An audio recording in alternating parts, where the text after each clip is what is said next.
गांधी मैदान में चलने वाली ट्रेनें जो हैं वो रोक दी गई हैं। पटरियों पे जो बसें चल रही थी वो चल नहीं रही हैं। लोग जो सुबह निकले थे वो पैदल चल करके पहुंच रहे हैं। इस तरीके से ये बंद सफल हुआ। वो गिरे हुए लोग जो सरकार गिराना चाह रहे थे, आज उन्होंने बंद का आह्वान किया। और मैं आपको बता दूं, आज बंद जो है सफल रहा। बिहारी मजदूर जो है भगदड़ में इस डर और दहशत में घायल हुए, कई लोगों की जान। इन पे तो 302, 307 का भी दफा दर्ज होनी चाहिए। इसके पहले भी इनका इतिहास आप देख लीजिए। मनीष कश्यप का इतिहास जो है, मैं उनको पत्रकार नहीं मानती हूँ। वो उनके पास ना कोई डिग्री है, वो चड्डीधारी पत्रकार मैं उनको मानती हूँ, जो नागपुर से हैंडल किए जाते हैं, वहां से संचालित होते हैं। भारतीय जनता पार्टी के एजेंट हैं, वो टट्टू है भाई। धमकी भी दे तो उससे कोई केस नहीं बनता है उनपे। केस उनपे इसलिए बना है क्योंकि उन्होंने झूठी वीडियो बना करके आतंक लोगों के अंदर पैदा करने की कोशिश की, उन्होंने भगदड़ मचवाने की कोशिश की और इस कारण से उनपे दफाएं दर्ज हुई है, ना कि इसकी वजह से कि वो 180 में। देखिए, एक यूट्यूबर की गिरफ्तारी के बाद लगातार ये कहा जा रहा था, उस यूट्यूबर ने लाइव आकर के कहा था कि तेजस्वी यादव की सरकार 180 दिनों में हम गिरा देंगे। इसको लेकर के काफी जो है छापेमारी हुई और उसके बाद जो है उन पर जो केस था, कोर्ट के द्वारा कुर्की जब्ती हुई। 12 केस जो है लगभग अभी तक 8 या 9 केस अभी तक, माफी चाहेंगे, दर्ज किया गया है। लेकिन अब आज जो है बिहार बंद बुलाया गया है उनके समर्थन में। और बिहार बंद बुलाने वाले हैं आशुतोष कुमार जी, जो भूमियार ब्राह्मण एकता मंच चलाते हैं। बिहार बंद बुलाया गया है। एक तो आपको बधाई कि आपकी सरकार नहीं गिरी 180 दिनों में। नहीं, 180 दिनों में तो आई थिंक और भी अभी कुछ दिन बाकी है। वो गिरे हुए लोग जो सरकार गिराना चाह रहे थे, आज उन्होंने बंद का आह्वान किया। और मैं आपको बता दूं, आज बंद जो है सफल रहा। गांधी मैदान में चलने वाली ट्रेनें जो हैं वो रोक दी गई हैं। पटरियों पे जो बसें चल रही थी वो चल नहीं रही हैं।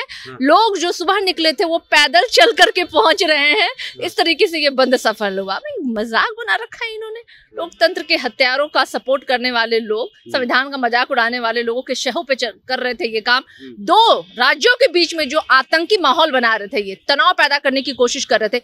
एक रूम में उन्होंने एक पूरी कथा रची, डायरेक्टर और एक्टर बनाए गए वो लोग, सारे लोग। और क्या किया उन्होंने? फसाद कराने की कोशिश की। कितने हमारे बिहारी मजदूर जो है भगदड़ में इस डर और दहशत में घायल हुए, कई लोगों की जान। इन पे तो 302, 307 का भी दफा दर्ज होनी चाहिए। इसके पहले भी इनका इतिहास आप देख लीजिए। मनीष कश्यप का इतिहास जो है, मैं उनको पत्रकार नहीं मानती हूँ।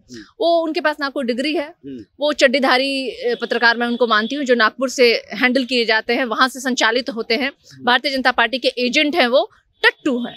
एजेंट भी बोलना मुझे लगता है बहुत सभ्य भाषा होगा उनके लिए। टट्टू हैं वो। और इस तरह के लोग जो 2 राज्यों के बीच में जातीय और राज्य उन्माद पैदा करने की कोशिश करते हैं, निश्चित रूप से उन पे सख्त कार्रवाई करनी चाहिए। और सबसे बड़ी बात है, जो लोग जात में और धर्मों में बांटते हैं लोग, आज उनके ही जाति के लोग उनके साथ खड़े नहीं हैं, क्योंकि वो अपने जात की कभी नुमाइंदगी कर ही नहीं सकते इस तरह के लोग। लेकिन वो कह रहे हैं कि तेजस्वी यादव के बारे में हम बोले इसलिए ऐसा कुछ हो रहा है। उनके समर्थकों का कहना है, उनका भी पक्ष रखना जरूरी है अगर हम पत्रकार हैं तो। लेकिन उनका कहना है कि तेजस्वी यादव पर हम बोले हैं इसलिए तेजस्वी यादव हमको फंसा रहे हैं। हालांकि कोर्ट के द्वारा कुर्की जब्ती हुई, इसको भी स्पष्ट कर दें हम। देखिए, सबसे पहले तो बहुत पुरानी कहावत है कि फला फला के सरापने से फला फला नहीं मरता है करके, मुझे याद नहीं आ रहा है एग्जैक्टली। बट वो आप चाहें तो आप सरकार गिराने की बात 1 नहीं 100 बार करें, उससे कोई फर्क नहीं पड़ता है। लेकिन बात जब हमारे बिहार को बदनाम करने की बात होगी, जब हमारे बिहारियों को दहशत में डालने की बात होगी, तो उसके खिलाफ ऑलरेडी धाराएं हैं। जिसके भी अगर आप अपने सरकार के खिलाफ अगर आप इस तरीके का आतंकी माहौल बनाने का कोशिश कर रहे हैं, उसके खिलाफ भी सख्त कार्रवाई का प्रावधान है। आईपीसी की धाराएं हैं उसकी, और उसके तहत उन पे कार्रवाई की गई। बाकी तो आप स्वतंत्र हैं, आप बोलिए ना, आपको जो बोलना है। हम तो रोज बोल रहे हैं कि मोदी जी की सरकार गिर जाए केंद्र में, हम बोल रहे हैं ना भाई, हम तो बोल रहे हैं। बने मेरे पे केस। हाँ, तो फालतू बातें करके लोगों को गुमराह करने की कोशिश ना करें। जो उन्होंने दंड वाला काम किया है, तांत्रिक तरीके से हरा करके ना सरकार को हटाइएगा, कि धमकी दीजिएगा कि हम जो है 180 दिन में समय भी दिया जा रहा है। भाई धमकी भी दे तो उससे कोई केस नहीं बनता है उनपे। केस उनपे इसलिए बना है क्योंकि उन्होंने झूठी वीडियो बना करके आतंक लोगों के अंदर पैदा करने की कोशिश की, उन्होंने भगदड़ मचवाने की कोशिश की, और इस कारण से उनपे दफाएं दर्ज हुई हैं, ना कि इसकी वजह से कि वो 180 में। देखिए, व्यू से पहले भी मैंने बोला है, व्यूज होने से आप सरकार ना बना सकते हैं ना गिरा सकते हैं। वरना बहुत यहाँ पे आप जाके देखिए ना, सोशल मीडिया पे कितने व्यूज कितने लोगों को जा रहे हैं। मनीष कश्यप से अधिक वाले व्यूज वाले यहाँ पे पोर्टल है। तो अगर व्यूज के सहारे अगर सरकार बन पाती तो मुझे लगता है कि इलेक्शन कमीशन की कोई आवश्यकता नहीं होती, फिर तो वोट और इलेक्शन का कोई महत्व ही नहीं रह जाता। बंद का असर दिखा आपको? बोल तो दिया मैंने, गांधी मैदान में ट्रेनें नहीं चल रही हैं, पटना जंक्शन पे जो रेल की पटरियां है ना उस पे बसें नहीं चल रही हैं। ये है बिहार बंद का असली तस्वीर।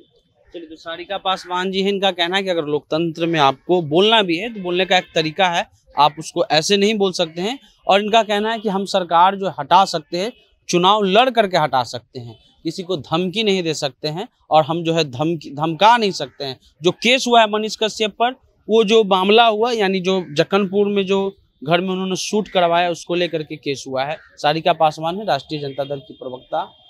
जनता जंक्शन आप देख रहे थे।